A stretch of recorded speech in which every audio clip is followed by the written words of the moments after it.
Greetings. The difficulty level of this video is moderate. Today we're going to revisit a prediction I made on The Futurist almost 10 years ago, on July 1st, 2011 to be precise.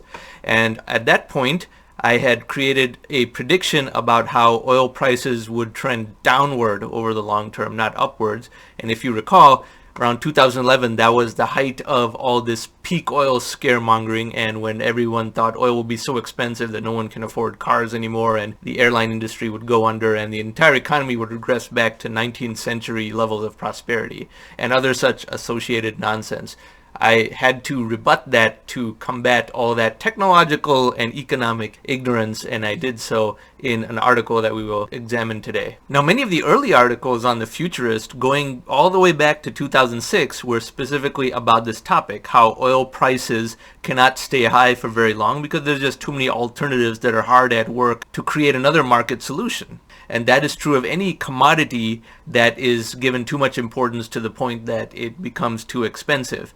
And those early articles were way back in 2006 and are perhaps not as well written as something I might write today. However, this has culminated in a 2011 article that became very famous. It became one of my most famous accurate predictions, particularly given how large of an impact this had on the world economy and the time at which I predicted it. And that article is The End of Petrotyranny from, once again, July 1st, 2011. Now, I had written a number of articles before this point, kind of explaining to people how high oil prices just speeds up the rate of innovation of what is eventually going to replace high oil prices and substitute oil outright, or otherwise increase the supply of oil, keeping the price of oil low.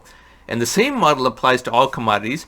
But as you can see in the link, I had articles about how $120 barrel oil is actually desirable that I wrote in 2008.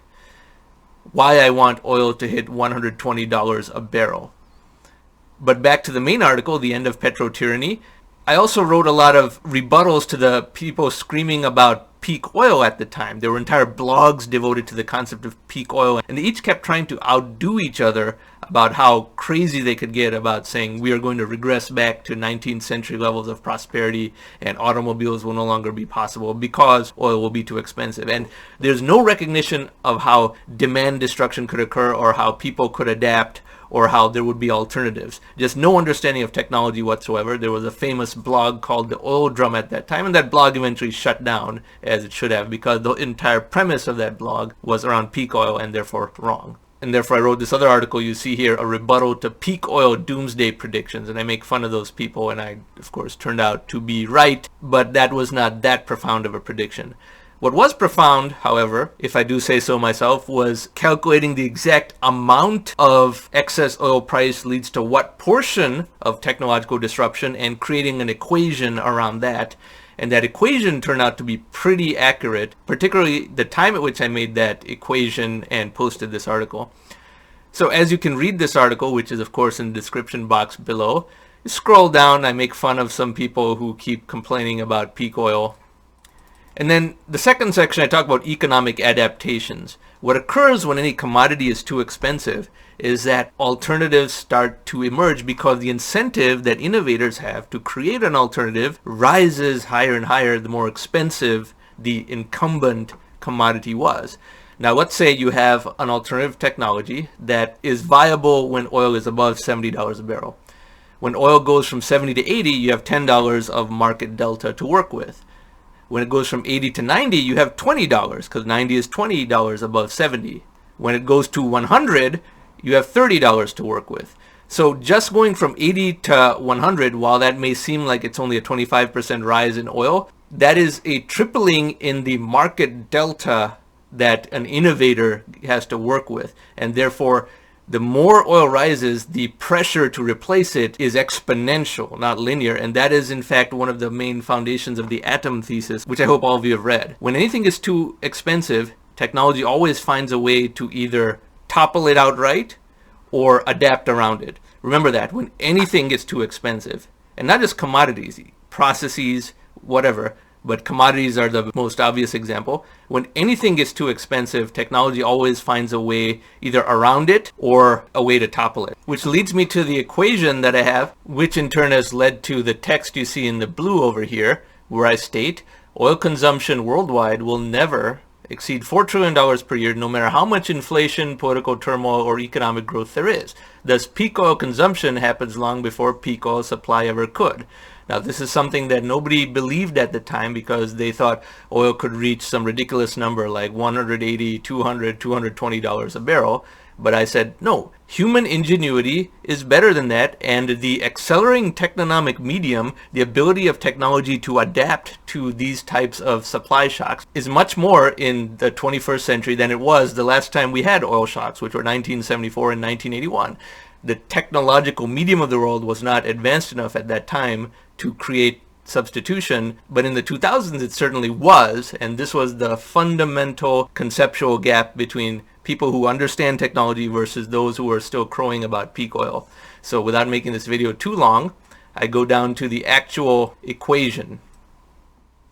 So in blue, as you can see in the article, I said, now remember this was written on July 1st, 2011, so I said, from the start of 2011, measure the dollar years of area enclosed by a chart of the price of oil above $70. There are only 200 such dollar years remaining for the current world petro order. We call this the law of finite petrotyranny. And I describe how this equation works. Like, let's say oil is $100 a barrel for a full year. That is $30 above the $70 mark. So that is $30 years worth of points. And there's only 200 such points that oil could deplete. In fact, oil ended up not using all 200 of those points because it fell in late 2014. Oil fell from what seemed to be a permanent state of $100+ a barrel down to just $50 a barrel. And now, 7 years later, oil still cannot go above $70 a barrel. And this is after trillions upon trillions of dollars of money printing through quantitative easing. Almost $30 trillion of money has been printed, and oil is still $67, $68 a barrel.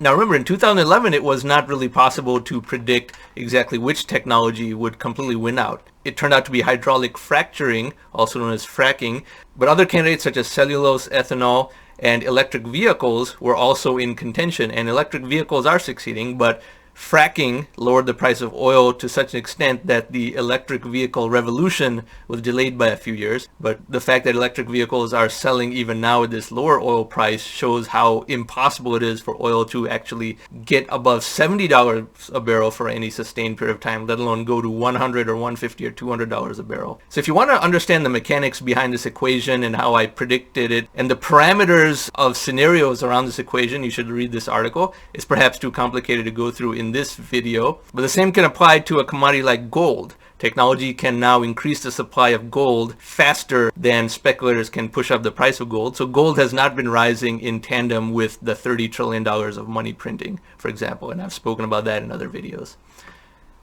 If you like this type of content, then I encourage you to subscribe to this channel, and thank you very much for watching.